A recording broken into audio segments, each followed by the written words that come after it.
Sí,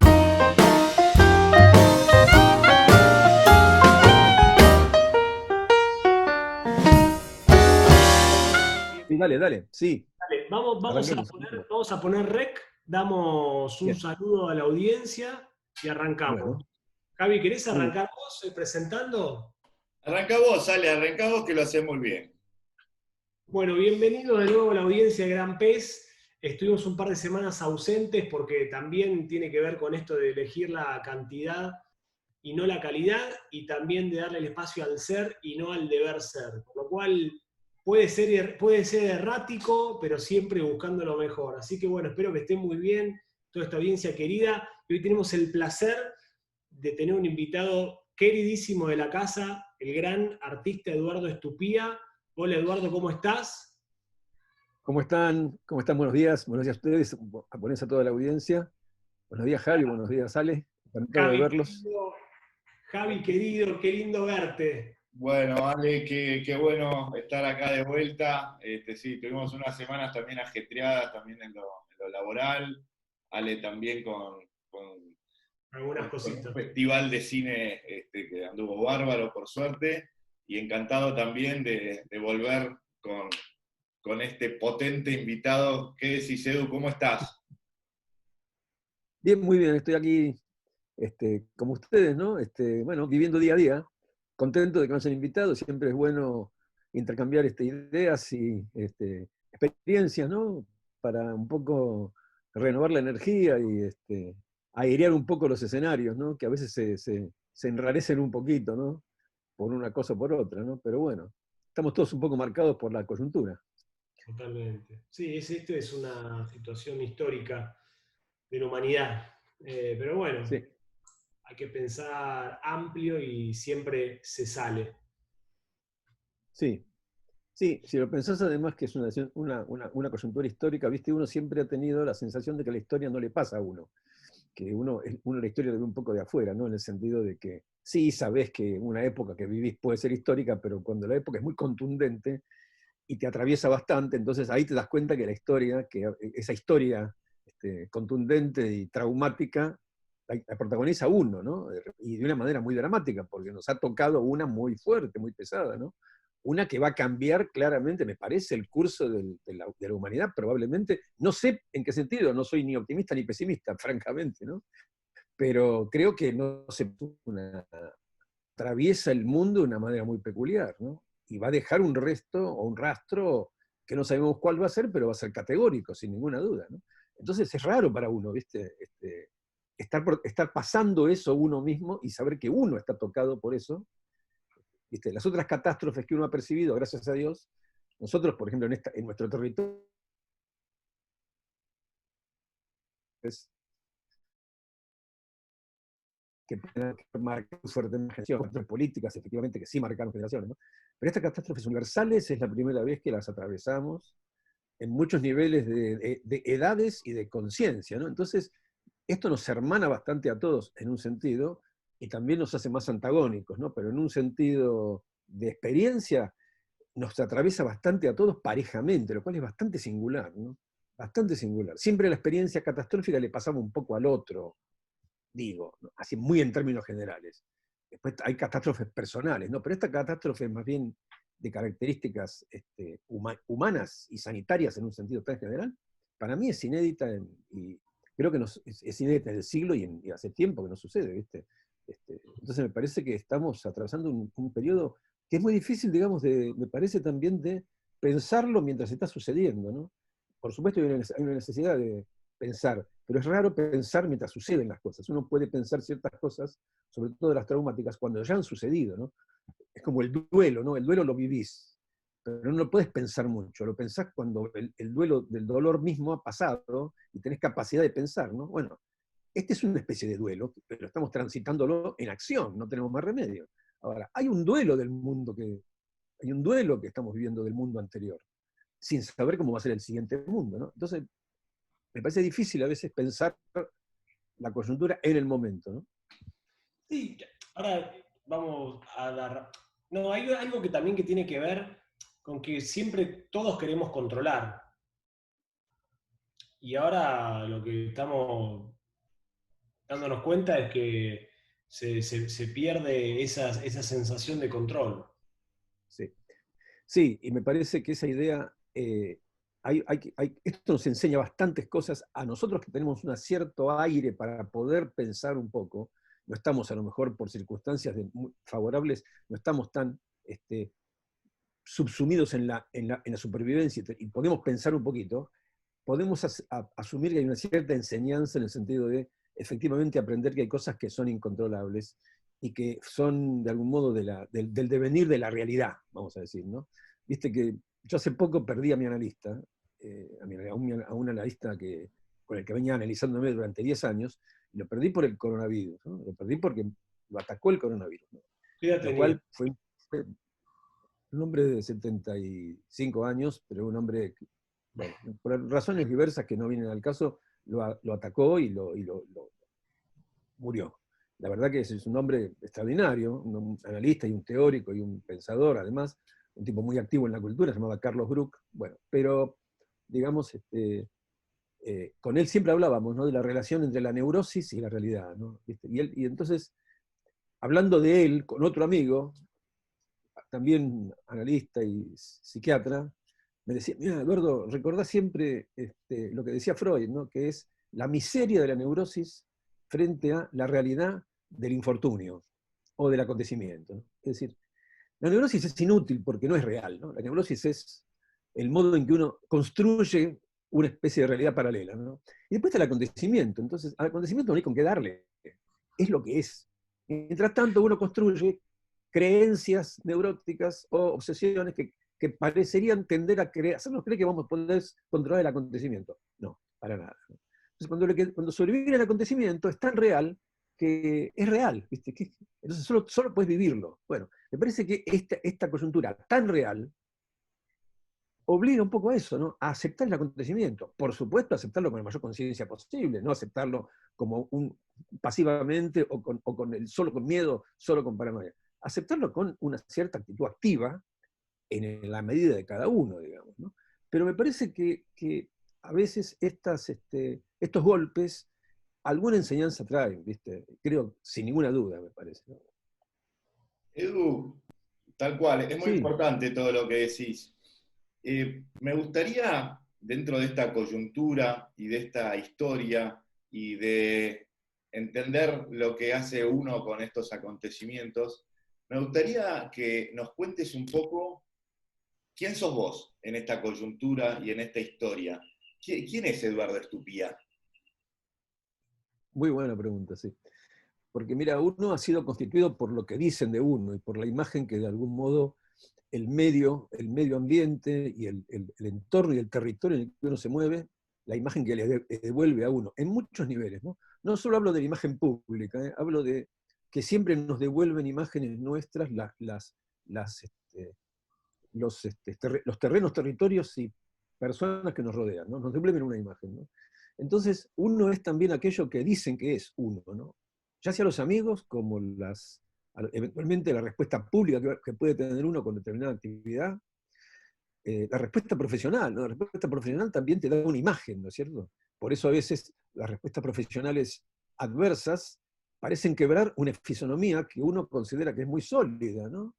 Pero evidentemente la fisonomía de uno es frágil y cambiante, por más que esté consolidada, ¿no? Entonces, yo creo que justamente me parece que circunstancias como esta obligan a repensar quién es ese que dice que es Eduardo Estupía, o que no tiene más remedio que decirlo cuando es nominado para los intercambios rituales y exigencias sociales, ¿no es cierto? Entonces, eso que va por su cuenta cuando las situaciones son más o menos normales, eso que el nombre y el apellido que uno usa, la fisonomía práctica y la fisonomía social, de repente, al quebrarse por una razón o por otra, esos escenarios tan comunes y tan cotidianos, eso empieza como a vacilar, ¿no? Y uno no es que uno vacila en cuanto a quién soy ontológicamente, ¿no? Excepto que el quiebre llegue a una especie de patología, ¿no? A un quiebre psicótico, digamos, ¿no? Que podría suceder, ¿eh? Podría suceder. Pero si no es eso, no obstante, cierta consolidación de ese saberse quién es uno, empieza como a vacilar, ¿no? Porque están quebradas las cosas que nos confirman todo el tiempo quiénes somos, ¿no?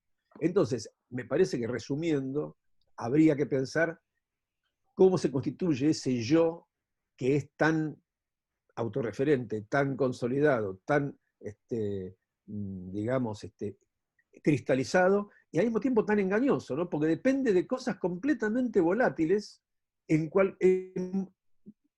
que de repente lo comprometen y lo fracturan de una manera impresionante, cuando se creía tan armadito, ¿viste? Como una arquitectura intocable, ¿viste? Y además ya sabemos, ¿viste? Que el yo exige todo, ¿viste? El yo, ¿viste? Por algo las filosofías budistas construyen su estatuto, digamos, filosófico y crítico alrededor de la gran ilusión del yo, digamos, ¿no? Entonces me parece que sin llegar a una radicalidad trascendentalista, porque quizás yo no soy para nada un tipo que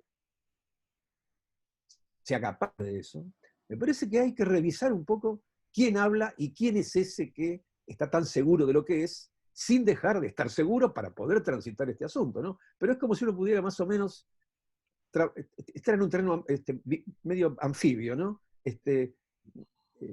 Asumir lo que uno es y cómo uno es, y esa identidad, pero también no estar tan seguro de que eso nos garantiza una presencia intocable, ¿viste? Que está todo más o menos en movimiento y, ¿viste? Todo puede ser fácilmente arrastrado por un ventarrón, ¿viste? Edu, ¿y qué percepción tenés vos de esa constitución de tu yo? Mirate de afuera y decís, bueno, Eduardo, Bueno, habla como sí, está bien. Maradona. No, ¿cómo? Habla ¿Cómo como decís? Maradona, en tercera persona. Ay, no, escúchame. Mira, no, yo, bueno, a ver, qué buena pregunta, porque yo trato, bueno, es que yo trato de verme un poco, trato de imaginarme cómo me ven los demás, ¿no? Es muy difícil esto, porque, viste, por ejemplo, viste cuando uno se enoja con alguien y calificás a la persona y decís, y le pones un rótulo completamente convencido, y estás convencido de que esa persona actuó de mala fe, o estás convencido de cosas negativas por algo que pasó con esa persona. Bien. Entonces yo digo, ahora esa persona se da cuenta de eso o yo estoy equivocado. Es decir, esa persona no debe verse ni miserable, ni negativo, ni agresivo. Él o ella deben haber pensado que actuaban de buena fe y que era lo que había que hacer. Yo recibo eso de una manera completamente negativa, ¿no? Entonces yo digo, conmigo debe pasar lo mismo. Yo que creo que hago algo de buena fe, con la mejor onda, ponerle positivamente y tratando de que me salga de la mejor manera, o hablo con alguien con una buena intención o con una determinada carga, creyendo que eso tiene un signo, la persona lo recibe con un signo completamente opuesto. A veces positivo, a veces negativo, a veces al revés. Algo que yo creo que lo estoy emitiendo de manera jodida o oscura, de repente es recibido positivamente, porque el otro es como uno, pero uno no sabe cómo es el otro, digamos, ¿no? Entonces, de manera que en ese sentido yo puedo más o menos saber cómo soy yo, pero sé que cuando yo constituyo ese ser en la relación de acción activa, ya no hay tantas certezas. Entonces, me parece que hay ahí una especie de ambigua situación entre saberse y al mismo tiempo no estar tan convencido de que esa consolidación de la que yo estoy, en la que yo me apoyo para saber quién soy, es es tal cual apenas se proyecta sobre el mundo, ¿viste? Entonces, hay que tener en cuenta eso, digamos, ¿no? Que el otro nos ve más o menos como nos damos cuenta que nos ve y establecemos una lógica, ¿no? Pero hay una zona totalmente incierta y totalmente dinámica y móvil, ¿no? Que es esta cuestión de que esas valoraciones y esas identidades y esas fisonomías son cambiantes, por más que sean la misma teóricamente, ¿no? Yo tengo una amiga que es fotógrafa, y se llama Valentina Rabasa, e hizo una serie que se llama Chicas como yo. Entonces salió a la calle a buscar mujeres parecidas. Entonces, encontró mujeres parecidas. O bien construyó la ilusión de que eran parecidas, porque vos sacás una foto de tú, te haces un autorretrato, buscás a alguien más o menos parecido, y lo pones al lado, y al ponerlo al lado ya es más parecido de lo que era el parecido, ¿no? O sea que el programa y la operación eran un poco también un artificio, pero lo interesante es justamente eso, el artificio de creer que somos, que tenemos una fisonomía, y que hay alguien que es parecido a nosotros, en el sentido no solo fisionómico, sino también que es afín, ¿no? Bueno, es una afinidad que se construye. Ahora, después hay que ver cuánto de afinidad hay en esa construcción, ¿no? Entonces me parece que creo que eso nos permite revisar, más o menos, quizás, de qué clase de certeza, en qué clase de certeza nos apoyamos cuando hacemos cualquier cosa. Está muy bien tener certezas, pero me parece que las certezas categóricas son más falsas que las certezas relativas, ¿no? Es decir, dejan siempre un grado de incógnita. Dicen, mira, voy a hacer esto ahora, puede pasar lo que sea. Me relaciono con esta persona, pero no sé exactamente qué está ocurriendo. No puedo estar tan seguro de que lo que hago va a tener el efecto exactamente que yo creo que va a tener, digamos, ¿no? Y con el arte ni hablemos, ¿no? Sí. Sí, vamos a hablar del arte ahora, justo, pero yo voy a insistir, porque con el arte, Sí. todo lo que está diciendo pasa más que en cualquier otra cosa, ¿no? Lo que es lo que uno quiere expresar, lo que quiere transmitir, y después cómo juega con cómo lo percibe el otro. Pero yo te voy a pedir y te voy a insistir, y espero que no te enojes, es que por lo menos hagas una breve presentación hacia el público que por ahí no te conoce. O sea, Eduardo Tupí es un artista vivo, de los más consagrados que tenemos en este país, y así todo puede haber muchos en la audiencia que sepan poco de vos. Y en este espacio también queremos aprovechar también para enfocarnos en esa percepción, en lo que sale de vos hacia afuera. Después cómo lo reciben los demás, lo veremos y lo trataremos de transmitir con lo que vos después nos contarás con respecto a lo que es tu obra y lo que vos querés imprimir y qué es lo que es tu impronta. ¿Te parece? Podés hacer, pues si no te voy a hacer un ping-pong y vos me vas a Bien. decir Sí, sí. qué sos y qué no. No, bueno, podemos hacer un ping-pong igual, pero déjame que intente la primera opción. Dale, dale, dale.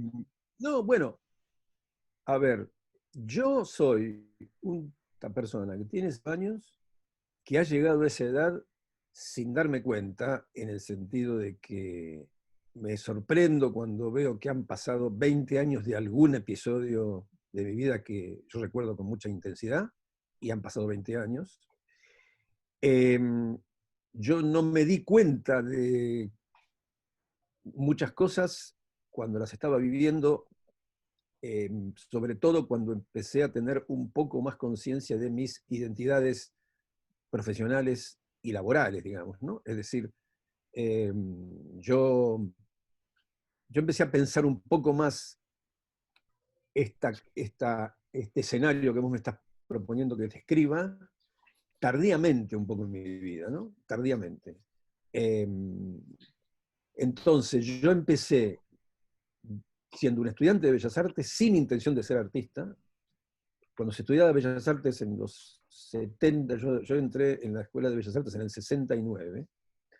Entré 2 años más tarde de lo habitual, porque yo terminé el secundario y a la escuela hubiera podido entrar con el ciclo básico, pero terminé el secundario, entonces yo era 2 años más grande que el promedio de mis compañeros, lo cual hacía un punto, pero no importa eso. Pero digamos, yo entré a Bellas Artes porque me encantaba dibujar, me gustaba dibujar mucho, y me metí en la escuela para aprender a dibujar, a pintar, a hacer escultura y a hacer grabado, ¿no? Después uno elige un poquito y después no te parece que te gusta tanto la escultura, en fin. Y en ese momento la enseñanza tradicional estaba muy apoyada en esas 4 disciplinas, ¿no? Entonces mi identidad era la de un tipo que tenía 18 años, y era tan tonto como se puede ser a esa edad, y tan ingenuo, y también sensible seguramente. Entonces era eso, no era mucho más que eso. Era un tonto sensible, ¿no? Y tenía miedo, mucho miedo, tenía un miedo bárbaro. Le tenía miedo a las mujeres, le tenía miedo a la vida, y también pero tenía una cierta relación de vitalidad con la cuestión del dibujo y la pintura, ¿no? Era una zona de plenitud a la manera de un pibe de 18 años. Bien, cuando salgo de escuela, bueno, salí en el 72, en el 73 me tengo que poner a trabajar por razones de urgencia económica, yo vivía solo con mi mamá, y ahí me hago librero, digamos, ¿no? Bueno, y ahí se me arma otra imagen de mí mismo, que es una eficacia profesional, digamos, muy elemental, pero se abre la otra vida, que es la vida laboral, que no tenía nada que ver con la vida del dibujo. Yo trabajé durante más de 30 años economía muy parcial, muy, muy elemental de las cositas que vendía, y la economía, digamos, de ser un asalariado de mi trabajo en otros campos, digamos, ¿no? Entonces, de nuevo ahí, la manera de verme a mí mismo era muy simple, era un tipo que podía haberme llamado artista, porque yo me habían hecho algunas críticas, pero lo que yo más era un tipo que trabajaba de librero, y a mí me encantaba ser librero, porque me encantaban los libros y me gusta la mitología de las librerías, y me gustaban los personajes de Buenos Aires, de las librerías. Me encantaba el dueño de la librería donde yo trabajé primero, que era Gregorio Schwartz, un personaje célebre.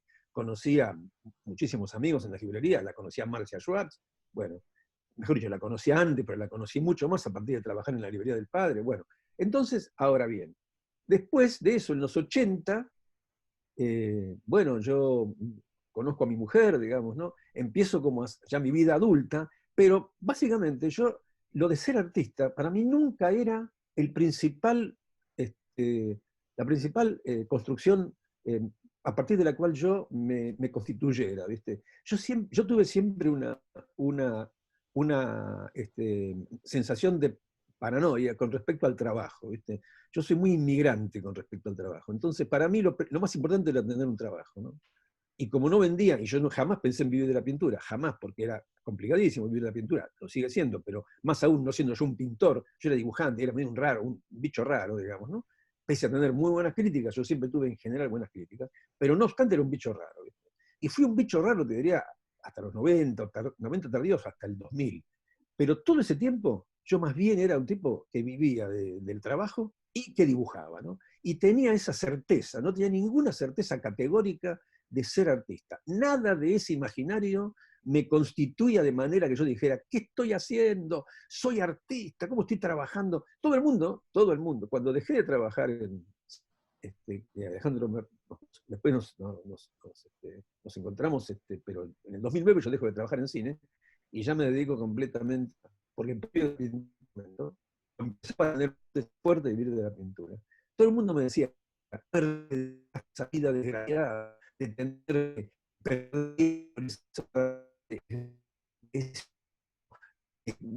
el que te presiona, no entiende nada. Y yo sí,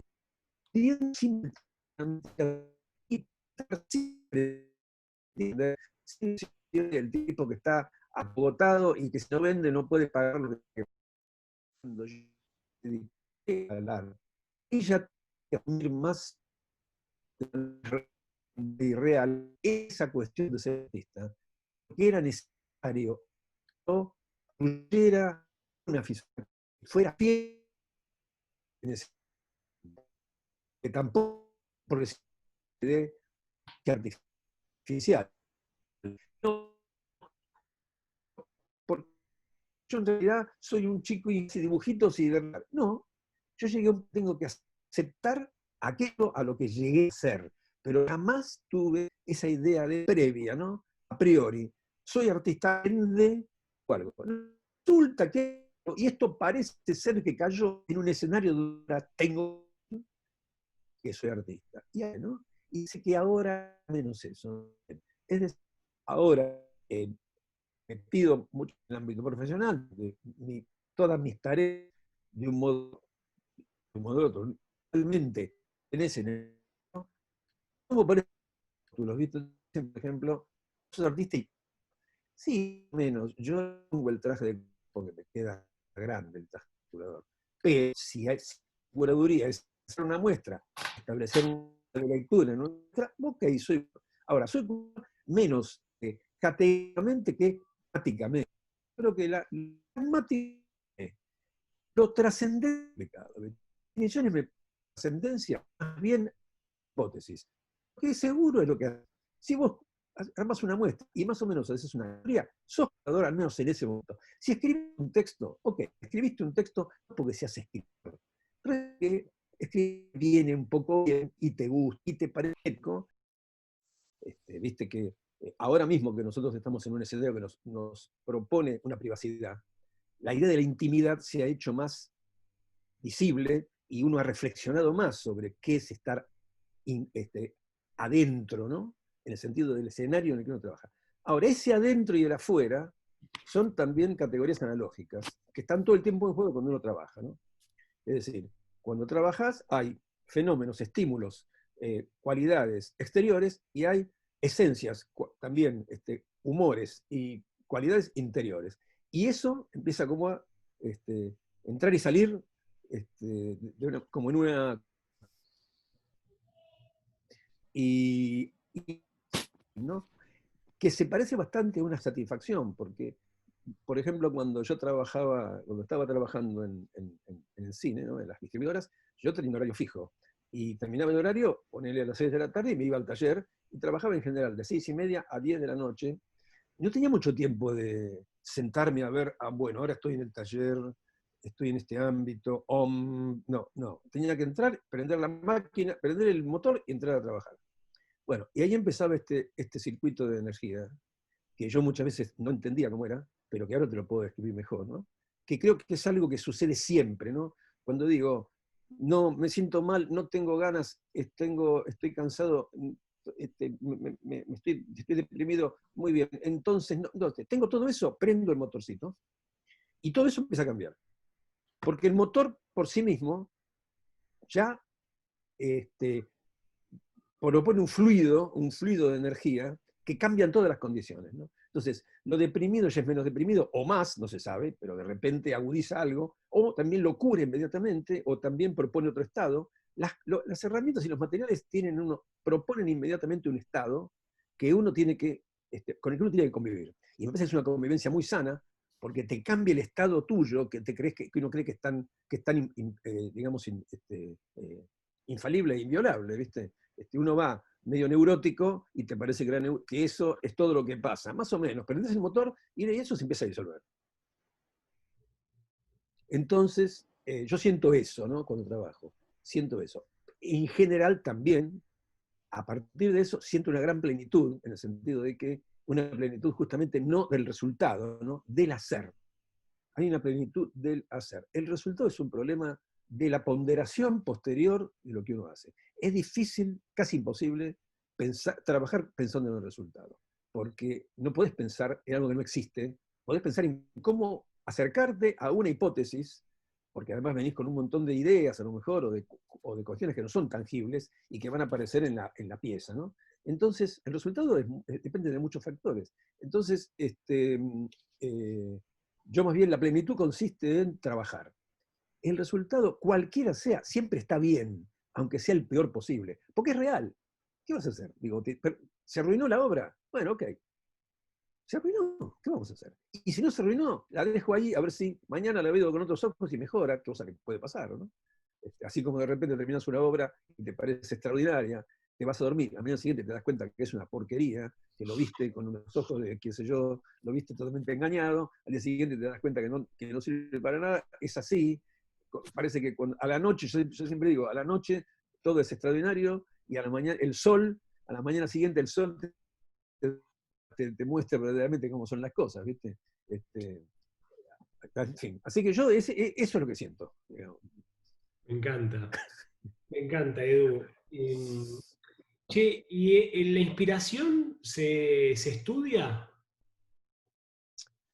Yo creo que es mira, la inspiración, si vos no, lo peligroso es creer que la inspiración es como una hada buena, como una energía inefable que está en algún lado y que si uno, y que sobreviene o no sobreviene mágicamente, ¿no? Yo creo que la inspiración es una palabra a la que hay que ponerle los contenidos, ¿no? Es decir, es como decir, casi te diría que es como decir creatividad, esas grandes palabras que se asocian con el arte, ¿no? Yo no las descarto, lo que pasa es que me parece que la inspiración es más algo que uno construye como un músculo que algo que sobreviene. Por supuesto que a veces sobrevienen cosas que se parecen a la inspiración, o que uno podría decir que son la inspiración. Por ejemplo, ocurrencias, sensaciones, efectos de algo, ¿no? De repente vos decís, ay, se me ocurre algo, y si hago esto, bueno, ponele que eso se parezca a la inspiración, pero también eso es una ocurrencia, algo que ocurre, no que sobreviene, porque si no la idea es que uno está siempre en un estatuto pedestre, y si tiene la suerte, el rayo divino convierte lo pedestre en algo singular. No, no, ponele que todo está en un plano de materia, ¿no? Entonces de repente en ese plano hay un destello y vos acometés la materia con esa sensación de que querés hacer algo. Bueno, ponele que eso se llama inspiración. Ahora, pues, yo no trabajo imágenes en el sentido de representaciones, ¿viste? Yo no, entonces, mi impronta es directa. Yo empiezo a trabajar signos gráficos, manchas, acciones, gestos, y a partir de ahí se constituye el lenguaje, digamos, ¿no? Ahora, si yo fuera a lo mejor un pintor de contenidos, la inspiración se podría equivaler a encontrar contenidos, un hallazgo de contenidos. Uy, me acabo de dar cuenta que tengo que narrar este fenómeno, ¿no? Entonces, eso se podría llamar inspiración, en el sentido de darse cuenta que estás destinado o estás propicio a contar este escenario de cosas, ¿no? Y después lo tratas de hacer, y en el hacer probablemente también aparezca mejores maneras de hacerlo a partir de cosas que se te van ocurriendo. Ponele que también se puede llamar inspiración a eso, ¿no?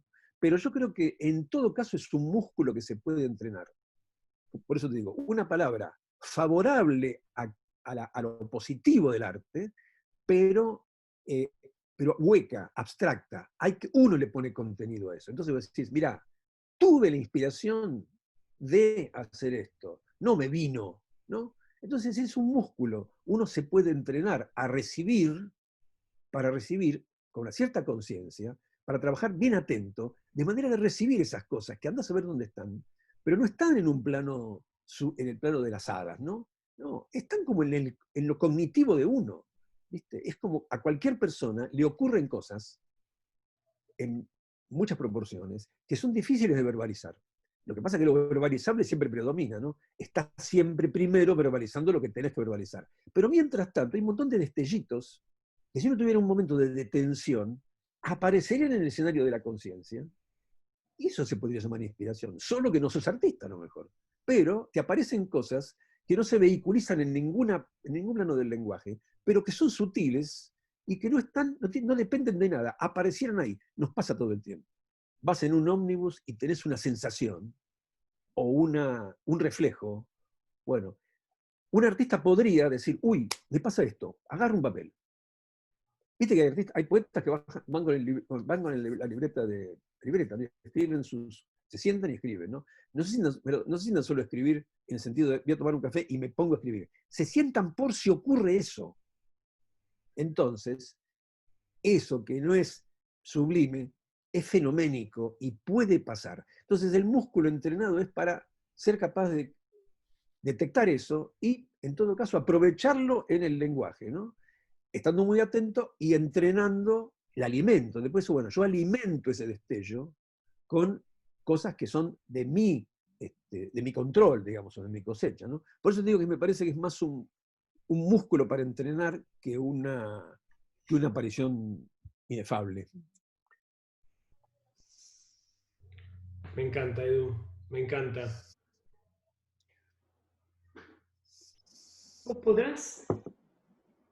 Viste, la vida es un arte. En estos años que vos la has transitado, ¿qué te enseñó? Sí, bueno, yo estoy pensando muy fuertemente que la vida es un arte de...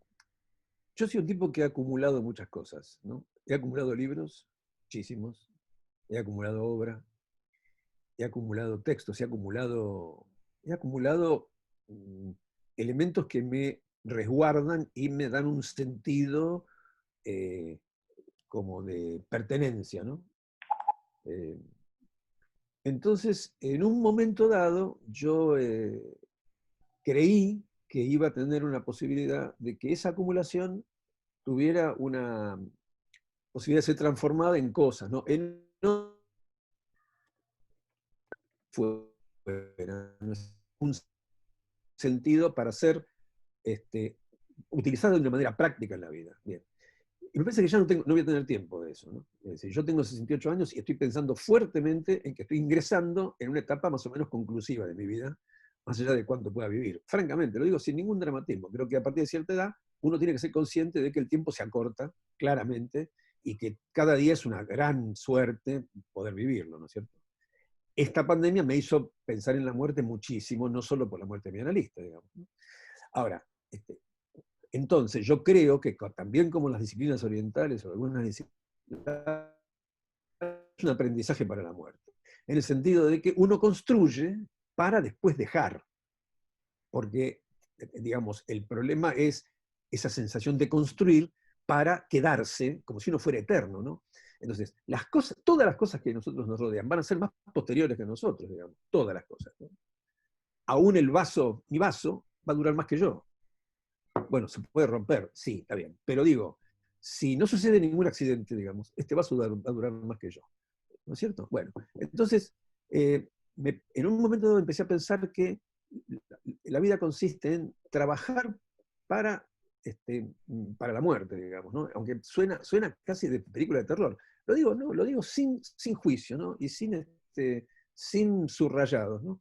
¿Qué quiere decir esto? Hay que pensar en despojarse de las cosas, en abandonar las cosas, aunque uno esté en el medio de las cosas, ¿no? Entonces, mi trabajo ahora es desapegarme de todo lo que pueda, desapegarme lo más posible, digamos, ¿no? Sin ser abandónico, ¿no? Que es difícil, ¿no? Porque si no, uno tiende a radicalizar todo. Me desapego y abandono. No, estoy muy metido en cosas con las cuales estoy tratando de desapegarme. Con las personas no se puede hacer esto, porque lo emotivo y lo sentimental y lo sensorial no se puede manejar tan fácilmente, ¿no? Porque además, porque la persona es dinámica y también propone una energía, ¿no? No se puede manipular la energía del otro, ¿no? Pero sí me parece que uno puede tener una conciencia de transitoriedad y de desapego muy fuerte, ¿viste? Y creo que hay que trabajarlo a eso, ¿viste? Porque me parece que eso es asumir una ley que muchas veces en el apego cotidiano uno olvida, ¿viste? Uno vive demasiado convencido de que está vivo, ¿no? Y está muy bien, porque eso me parece que es una manera de asumir una vitalidad, ¿no? Y no estar con el pánico, ¿no? Y el terror de que un día nos vamos a morir, porque es absurdo, digamos, ¿no? Yo que puedo, como cualquier otro, tener miedo, en la pandemia nos ha puesto a todos bajo el imperio del miedo o del terror, y me parece que es absolutamente lícito y casi necesario ser consciente de eso, ¿no? Pero me parece que el trabajo es, mientras estamos viviendo todo eso, examinar justamente qué pasa con los objetos que nos rodean, qué pasa con lo que hemos construido, qué pasa qué pasa con aquello a lo cual nos hemos dedicado, qué clase de entidad monumental tiene alrededor nuestro y de qué manera podríamos seguir trabajando en eso con total convicción, sabiendo que al mismo tiempo tenemos que desapegarnos de eso como una especie de segundo traje consolidado, como una armadura que nos instala en el mundo, ¿no? No, es como estamos a la intemperie, claramente estamos a la intemperie, solo que no lo percibimos porque estamos rodeados de todas estas capas protectoras, ¿no? Estamos a la intemperie. Bueno, a mí me parece que lo más difícil siempre es convivir con las dos concepciones, ¿no? Convivir con esta idea de la inexorabilidad de ciertas cosas, que no tiene ni siquiera dramatismo, que es tan categórico como eso, y al mismo tiempo lo extraordinariamente revitalizador que significa estar hoy aquí y en el presente y estar uno acá, ¿no? Entonces, bueno, mientras tanto, tratar de trabajar una idea de que los objetos y las cosas se alejan de nosotros y nosotros tenemos que alejarnos de ellos. Se alejan de nosotros. Llegas a una edad en que vos sentís que las cosas se empiezan a alejar de uno, ¿no? Por montones de razones, inclusive por las razones de debilitación de lo físico, ¿no? Ya tu cuerpo no están tan disponibles para acceder a esas cosas a las cuales te cuesta trabajo acceder, ¿no? Entonces, bueno, muy bien, todo eso está pasando, está pasando. Entonces, ok, acostumbrémonos a esa lejanía, casi te diría práctica, y al mismo tiempo tengamos muy cerca todo en el sentido de la experiencia, ¿no? Me parece que es dificilísimo, y yo lo digo, pero ¿viste? Cuesta mucho hacerlo. Pero me parece que por ahí pasa la cosa, ¿no? Edu, ahí nombraste dos cosas que ahora las quiero encauzar para hablar de qué proporcionalidad tienen en cuanto a importancia en tu vida. Vamos a poner por un lado lo que es tu obra, si querés, como objeto y como vehículo de trascendencia, después de que pases a otro plano de energía. Eso por un lado, tu obra y lo que querés transmitir. Y por otro lado, teniendo en cuenta lo que dicen otros de vos, que tenemos varios amigos en común, el otro día hablando con una ex alumna tuya, con Maru Guerrico, y con otra persona más, Rita Maschwitz, que trabaja también en arte, ambas me dijeron que sos un gran maestro. Entonces, teniendo en cuenta lo que es inspirar al otro a inspirarse, para vos, ¿qué es más importante? ¿O son dos vehículos por sí sumamente importantes? Teniendo en cuenta el apego, o el desapego, si querés, a la obra, Sí. ¿qué te tira más? Bueno, no, yo con mi obra tengo una relación completamente amorosa con mi obra, ¿no? Al mismo tiempo me doy cuenta de que debo aceptar su ajenidad, ¿no? Porque la obra que yo hago, por más que la tenga en el taller o no, tarde o temprano va a ser ajena, aunque sea mía en el sentido de la identidad y de la identificación autoral, ¿no? Es decir, la identificación autoral es meramente un rótulo y una manera de que sea leída esa obra en cualquier ámbito contemporáneo, presente o futuro, ¿no? Es decir, por un lado. Entonces yo con la obra tengo esa relación amorosa, claramente amorosa, y también crítica en el sentido de que ya sé que es ajena, aunque esté todavía en mi taller, ¿no? Ajena no en el sentido de que me sea extraña, creo que pertenece ya a otro ámbito, porque yo ya la hice por un lado, y entonces esa obra me tira señales, digamos, que también me remiten a la obra que podría estar haciendo ahora, a lo que voy a hacer, en un sentido completamente directo del lenguaje, pero también me emite la señal de otra cosa, ¿no? De que está en un plano ajeno, ¿no? Aunque yo la tenga en mi ámbito, por un lado. Ahora, con la docencia y con la docencia es todo lo contrario. La docencia es puro tiempo presente, ¿no?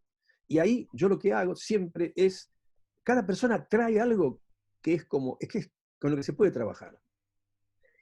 Yo estoy dando clase ahora en un momento en que la cultura de la pedagogía del arte y también la política del arte ha hecho que las valoraciones que eran muy fuertes hace 20 o 30 años están bastante diluidas, de manera que yo no puedo dar clase a partir del buen o mal dibujo. Yo doy clase con gente que quiere dibujar y yo trabajo con ellos, ¿no? Entonces, las valoraciones son, la valoración es un problema mío para establecer estrategias para trabajar con la gente. No son una manera de enseñarle a la gente qué está bien o qué está mal. Porque ya no se puede trabajar el dibujo en la categoría de bueno o mal dibujo. No sé si alguna vez se pudo, yo creo que sí. Cuando yo empecé a estudiar, yo tenía profesores totalmente categóricos y al mismo tiempo muchos eran malos y otros eran muy buenos, pero todos tenían una vara te demolían si consideraban que estaba mal y tampoco te elogiaban demasiado. Te corregían los dibujos con virome, el dibujo de figura humana hecho en un papel de escenografía gigante, que era dificilísimo para quienes empezábamos, con todo lo difícil que era y con todo lo antiartístico que podía ser, porque era puro enseñanza, había grandes compañeros míos que eran grandes dibujantes de figura, pero era dificilísimo. El profesor venía con virome y te decía, no, esto no es así. Y te hacía un círculo con virome en el lugar donde vos habías dibujado con muchísimo trabajo y con carbonilla una zona. Además eran profesores de anatomía más que dibujo, ¿no? Les importaba más la pelvis, el torso, que la línea, ¿no? Entonces, así era un poco la academia en los 60. Bien. Y también en los 50. Yo recibí un poco la última estribación de la academia, que era más bien de este estilo. Había excepciones. Entonces, ¿qué quiero decir con esto? Que yo esa docencia nunca la practiqué. nunca la practiqué. Porque cuando yo empecé a dar clases en los años, habré empezado en el 80 y pico, en el 86, creo, yo ya daba clases como de lenguaje gráfico, de dibujo, pero enseñaba texturas, línea, enseñaba mucho de la sensibilidad de la línea, trabajaba con un dibujo no representativo, aunque también trabajaba con alumnos, y eventualmente, si era necesario, yo trabajaba modelos, pero también trabajaba el modelo según, no la fidelidad absoluta, sino más bien los lenguajes que toman el modelo como punto de partida, pero que los transforman. Bueno, muy bien. Para resumir, hoy mi relación con las personas que, yo ni siquiera digo alumnos, las personas que vienen a trabajar conmigo, es de ver qué traen y proponerle elementos de transformación de eso que traen. Aunque lo que traen sea un balbuceo, aunque lo que traigan sea 3 elementos minúsculos y mínimos. Siempre se puede con eso trabajar una transformación, un desarrollo, una expansión. Y yo pongo mucho hincapié en lo técnico, específicamente en lo técnico. Manejo del pincel, ¿ya?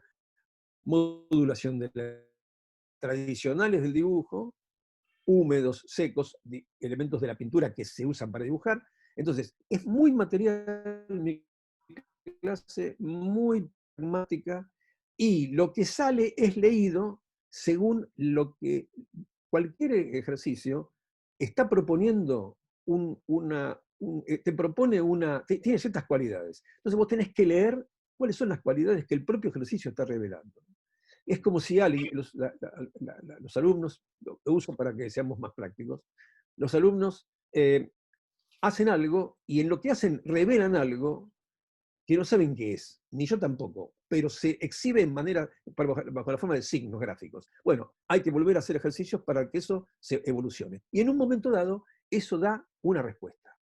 Entonces, la persona ve esa respuesta que no había advertido antes, ni yo tampoco, porque yo también veo cómo va funcionando eso. Si te lo digo en términos, para usar la terminología clínica, que siempre, en medio así de así la terminología clínica, como se habla de clínica de arte, yo creo que cada cosa que tiene una persona es un síntoma. Es un síntoma. El problema es que no se sabe bien de qué es un síntoma. Entonces hay que agregarle preparados, que son ejercicios, para que ese síntoma se revele, diga qué es. Y ahí se hace un diagnóstico. Y perdónenme las analogías con la medicina, ¿no? Porque creo que Mago, es sos mejor como para un mago. graficarlo, ¿no? ¿Cómo? Como un mago. No, no, porque siempre aparece. Un mago sería aquel que es capaz de hacer aparecer algo donde no hay nada. No, esto es como un método, porque es un método que más bien depende de fenómenos que son muy físicos, ¿no? Si, por ejemplo, una persona viene con un modo de dibujar, y eso está ahí, está visible eso. Entonces, sobre eso que veo, propongo un ejercicio. Entonces, ese ejercicio se hace a partir de lo que veo y de lo que ve la persona. El ejercicio genera unas nuevas imágenes. Empiezan a compararse con las que traían y generan nuevas imágenes. Un día se ve que todo eso nuevo generó otra situación. Entonces ya lo que se traía se transformó. Entonces ahí empezó un movimiento, ¿no? Es eso el asunto. Ahora, ese movimiento puede conducir a una cristalización muy rápida de un estilo o bien a una infinita serie de nuevos ensayos. En algún momento, la persona o yo decimos, ok, momentito, vamos a separar esta serie. Acá pasa algo. Entonces te das cuenta que está pasando algo. No existía eso antes. Estaría en el germen, pero no existía. Entonces, para mí los mejores profesores de pintura que hay son aquellos que, yo intento hacer eso, ¿eh? Y si me sale o no, bueno, no sé, pero yo, mis amigos, que a quienes admiro mucho y son muy buenos profesores, son los tipos que detectan, no porque sean magos o porque sean adivinos, detectan qué hay que hacer con eso que la persona trajo para que eso se transforme en otra cosa. Nada más. ¿Qué hay que hacer? Es casi un técnico que sabe lo que eso, qué necesita eso para hacer otra cosa, no para mejorar. Ser otra cosa probablemente signifique un mejoramiento, pero a lo mejor no es exactamente un mejoramiento, es una transformación. A lo mejor no es, yo a veces, te digo, a veces, cuando soy jurado de premios, eh, lo primero que sucede en los premios muy multitudinarios, donde se presentan, qué sé yo, 5.000 postulantes para 70 plazas, la primera selección es una barrida y cruel, porque dejas de lado aquello que seguro no va a entrar. Ahora, ¿qué es eso que seguro no va a entrar? Entonces yo a veces hubiera querido hacer una muestra de los rechazados, no como el Salón de los Rechazados, que era una cosa política, no, para mostrar por qué eso no entra al salón. ¿Qué tiene eso de, abajo de qué umbral está? Seguro que hay un umbral, pero ese umbral es un umbral para un tipo de resolución institucional, que es una selección. Ahora, hay algo ahí, el iletrado propone un campo de trabajo también. Entonces vos podés trabajar con ese campo y transformarlo. No para hacerlo necesariamente más letrado, porque a veces no se puede, no, simplemente para ver qué pasa si vos traes ese campo a una zona de trabajo y trabajás con eso. Nunca sucede porque siempre eso queda como afuera, ¿no? Entonces la gente que no entra a un salón sigue vinculándose con el modo de trabajar infinitamente, probablemente, o un día no trabaja más, qué sé yo. Siguen siendo aficionados, ¿no? Ahora, esa palabra ya tampoco se usa más por personalidades o personajes que entran a la categoría de artistas y lo que proponen no es muy diferente, no es muy diferente en categoría, en densidad, en lo que sea, no es muy diferente a aquello que no entró a un salón, solo que tienen la fortuna de estar encuadrados en una legibilidad peculiar, ¿cierto? Bueno, ese es un poco el fenómeno. Entonces, digo, cualquier cosa que vos ponés en una zona de taller es como poner un preparado en un laboratorio y le pones al lado otros preparados para ver qué pasa con esa combinatoria y qué elemento sale de ahí, ¿viste? En ese sentido, creo que a mí la docencia me gusta porque es completamente experimental. Más allá de que yo tenga. Sí. No, para la gente que está viendo que quizá nunca se conectó con su arte, ¿vos recomendás que todo el mundo se conecte con él? ¿Con mi arte? No, con el arte de cada persona que Ah, tiene. no te entiendo la pregunta. Si cada persona, Mucha en gente la no hipótesis se, de que tuviera claro, que. mucha gente no se dio un espacio de salir, digamos, no sé, de agarrar un pincel con una hoja en blanco, de empezar a tocar un instrumento, de empezar a escribir. Y yo creo que todo el mundo, no sé por qué, pero a medida que vamos creciendo, ese espacio lúdico y también de creación se fue como Sí, achicando, ¿viste? sí, sí, pero mira, bueno, pero hay que diferenciar un poco. Dibujar y escribir cualquiera puede, en el sentido de la acción directa, ¿no?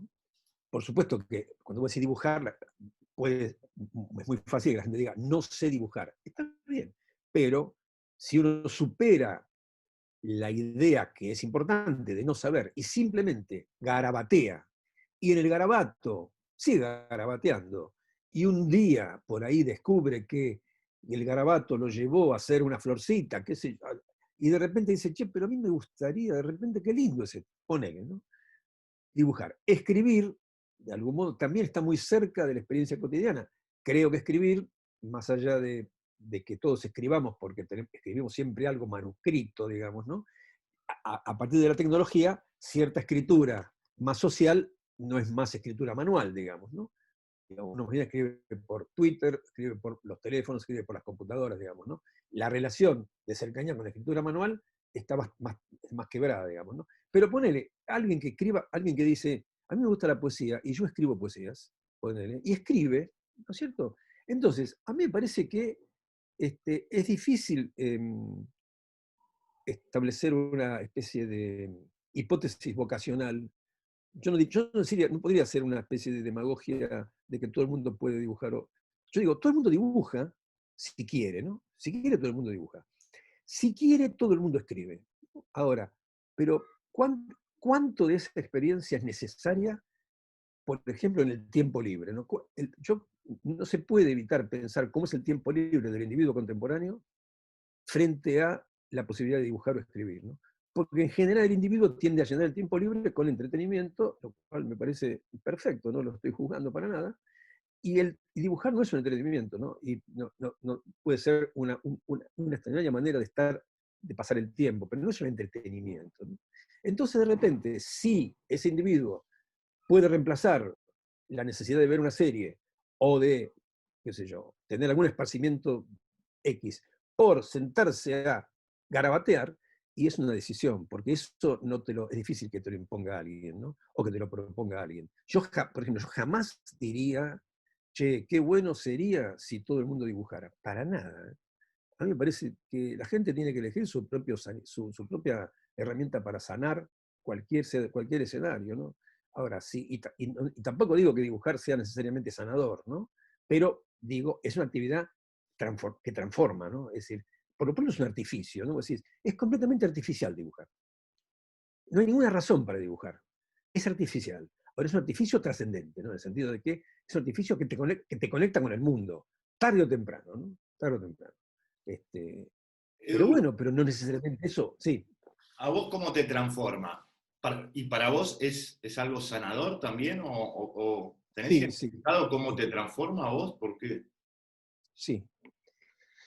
Sí, bueno, a mí me transforma, bueno, pero es interesante la pregunta, porque a mí me transforma, pero me transforma todos los días, pero esa transformación no es progresiva, va y viene.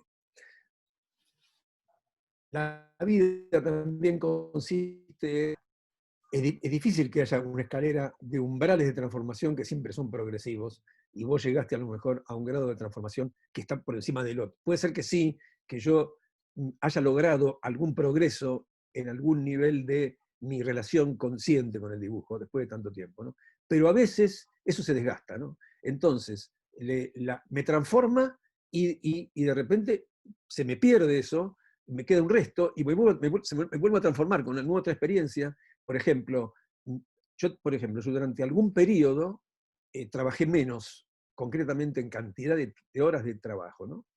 Y entonces me parece que estaba quebrada mi relación energética de transformación con lo que hacía, ¿no? Estaba burocratizado, ¿no? Entonces,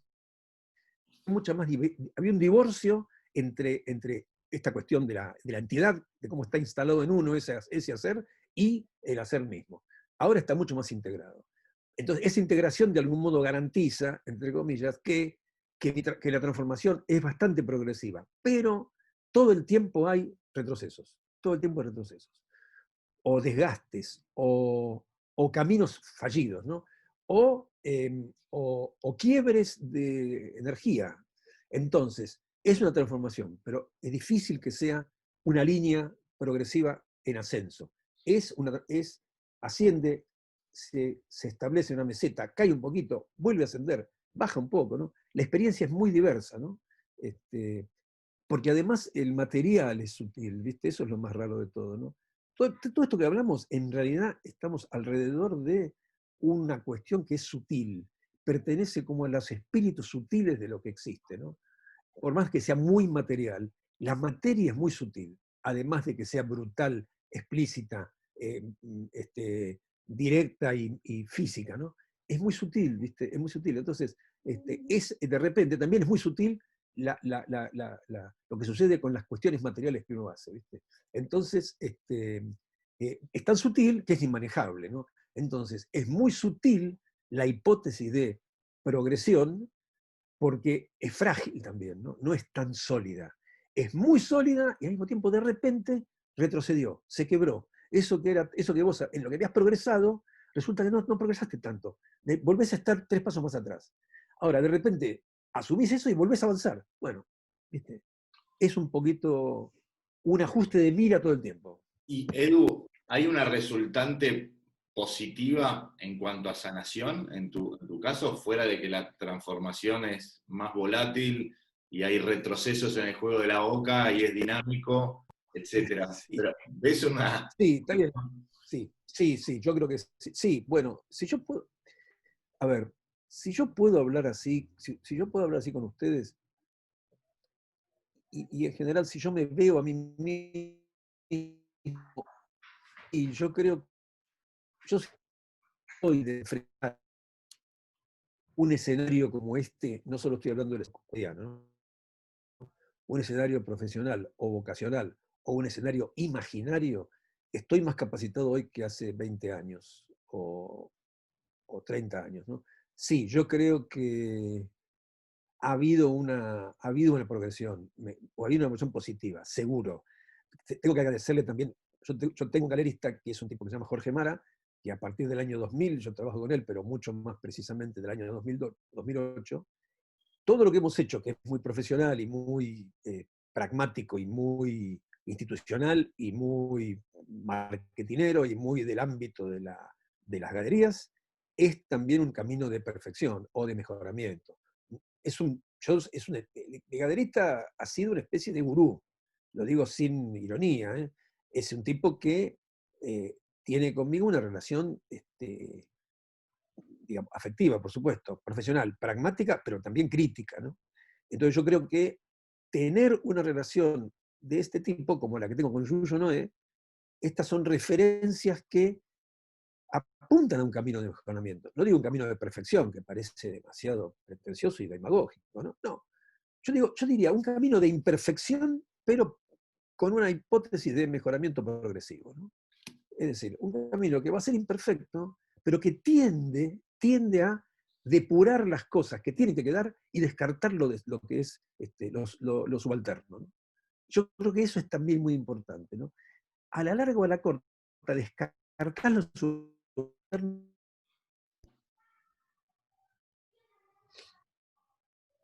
Edu, hay momentos, ¿cuándo es el momento en donde vos encontrás paz? Nunca. Tú sabes que me ibas a responder eso, pero entonces amplío un poco más. Viste que el ser humano en general, el momento que es consciente de la paz, en general es limitado, ¿viste? Porque es incesante la cantidad de pensamientos que le vienen a uno a la mente.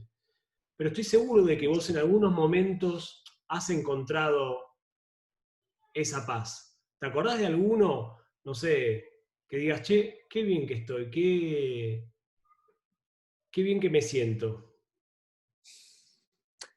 Bueno, pero sí, me pasa muchísimo, pero son muy fugaces, ¿no? Es decir, eh, son muy fugaces. Yo creo que yo veo a mis amigos que practican, lo digo, trato de decirlo de la manera más clara y sencilla posible y no quiero minimizar ni banalizar nada, ¿no?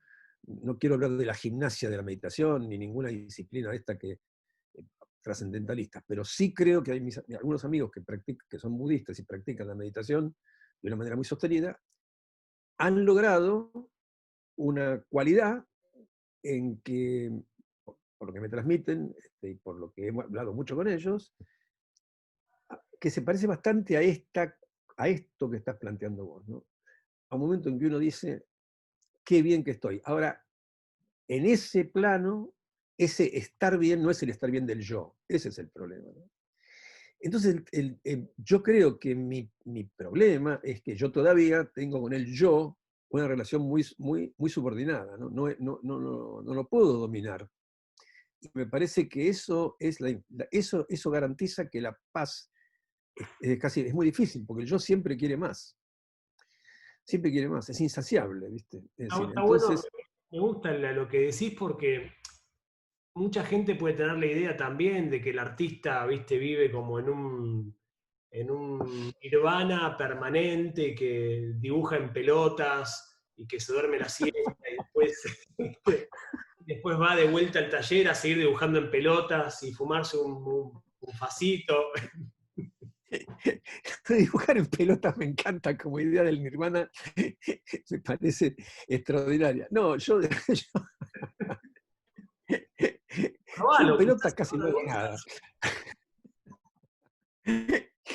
Bueno, está bueno. No, yo te no, pero espera, yo también, pero el artista, voy a decir algo desapegado, brutal y ¿viste? también Entonces desapegado. el artista, bueno, pero el artista, digamos, eh, la pasa bien, en muchos aspectos tiene la chance de pasarla bien, porque por todo lo que antes hablamos, ¿no? Porque las herramientas que tiene son herramientas de una conexión directa con un hacer y con una cierta plenitud misma del hacer, ¿no? Entonces, si vos tenés el margen suficiente para dedicarte a eso, ya hay una gran ventaja y eso es placentero de por sí. Ahora, y uno dice muchas veces, che, qué bien que estoy, pero siempre eso es un pasajero, porque es contextual y circunscripto a los elementos de esa realidad que te ha hecho ser feliz en ese momento, ¿no? Es decir, entonces, yo siempre perseguí algo, por temperamento y por constitución psicológica, ¿viste? Y porque además yo por neurótico, digamos, yo tengo una mente que no para nunca, pero no en el mejor sentido del intelecto. No para de pensar pelotudeces, perdónenme la expresión, digamos, ¿no? Entonces, la mente siempre está construyendo escenarios falsos. Viste, yo un día me di cuenta, al cohete, porque después no puedo hacer nada, que las cosas nunca son como te las imaginas. Nunca. Vos vas a hacer algo un día, al día siguiente, vas al médico, y te imaginás cómo va a ser eso, ¿no? Esa visita. Nunca es como te lo imaginas. Nunca. Entonces eso es extraordinario, digamos, ¿no? Todo el tiempo la mente construye escenarios que inmediatamente se corroboran como falsos, y siempre los construye, y uno está ahí. Entonces, es muy fuerte eso, ¿viste? Entonces, la felicidad está totalmente comprometida por estos velos.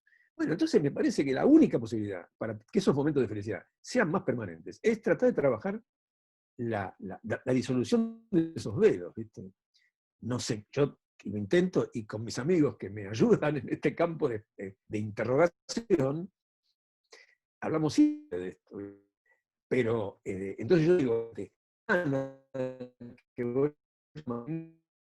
un lugar al que se llega por determinada disciplina, que no tiene que ver con la voluntad, no es como llegar al mejor momento posible de un estado porque yo lo construyo. No, hay que ver si uno llega a eso, ¿no?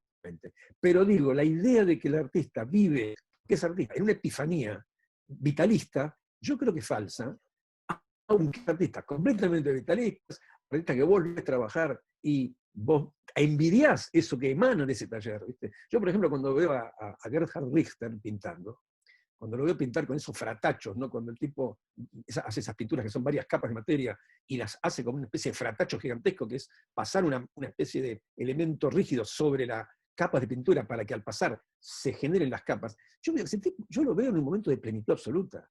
Y también veo el esfuerzo laboral, el esfuerzo físico. Veo todas las cosas que son esforzadas y difíciles, pero que abonan a la plenitud. Ahora, pero yo no creo que eso sea, ni en Richter, infinito. Yo creo que el tipo termina eso y inmediatamente su estadio de epifanía cambia completamente, ¿no? Es en el momento, ¿no? Y sí, hay muchos momentos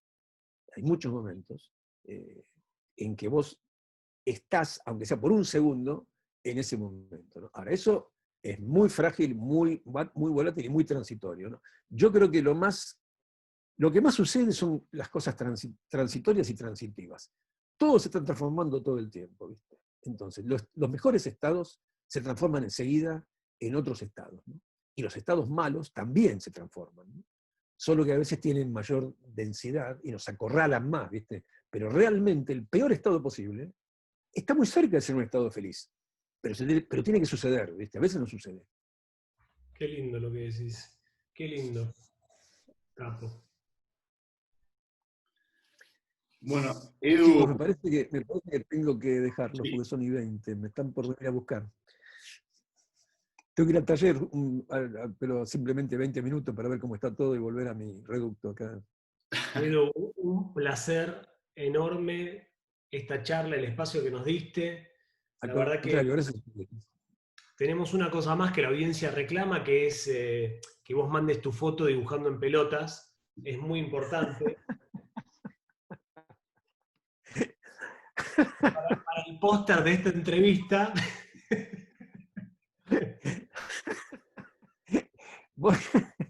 Le voy a poner mi cabeza a algún, no sé, no tengo fotos de artistas en pelotas, pero Lo no photoshopeamos. sé, una foto, sí, yo sí que no laburo con el Photoshop, si no podría inventar alguna cosa, ¿viste? Un Adonis.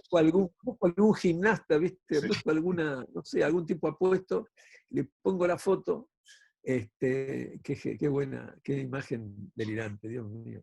Edu, te Bueno, queremos mucho. muchas gracias. Me encantó la charla y las preguntas me acorralaron, ¿eh? Me hicieron difícil, loco. Te queremos, Edu. La verdad, seguí transitando la vida como la transitas, que la verdad que inspirás a otros también bueno, reflexionar sobre todo lo que hablaste. Y la verdad que Gracias. tu arte es Oye, maravilloso. Invitamos a todo el mundo a que se meta en Google y ponga Eduardo Estupía y va a ver parte de su obra. ¿Y tenés alguna muestra o algo en breve que quieras comunicar o algo? No, porque no tengo ningún proyecto para el año que viene, un poco por lo que hablamos, ¿no? Tratar de ver el presente. No, la verdad que no tengo ninguna cosa prevista, pero cuando tenga te avisaré. Y otro día, más adelante, hacemos una charla sobre cine. Creo que eso, viste, vos Claro. me encantaría que habláramos un poco de lo que hablamos el otro día cuando hablamos por teléfono, ¿no? Hablamos de cine, del trabajo del cine y todo, contás un poco tu historia. Vamos a hablar de cine, ¿Cómo? películas, series, está bueno, está bueno. Che, Edu, Otro día, y con tu galerista, si alguien quiere adquirir tu obra, ¿cómo se pueden comunicar? Jorge Mara Larouche que se llama. Se meten en la página, están los teléfonos y hay un horario ahora restringido donde está Neri Mara, que es la otra persona, la mujer de Jorge Mara, que es la que también es galerista junto con él.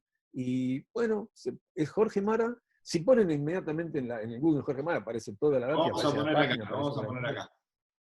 Bueno, dale, genial, muchas gracias. Bueno, Edu, Muchachos, muchas gracias por tu bondad y por tu generosidad. La verdad que un lujo charlar con vos. Muy agradable. Al contrario, gracias a ustedes. Ustedes son los generosos y los que me estimulan para avanzar en estas reflexiones, que siempre vienen. Gracias por todo, chicos. Te quiero, Udo, la seguiremos. Un beso gigante. Dale. Un abrazo a todos. Chau, un abrazo. Ale, gracias a vos también. Abrazo a la audiencia. Nos vemos en la próxima. Un abrazo a la audiencia, un abrazo. Chau.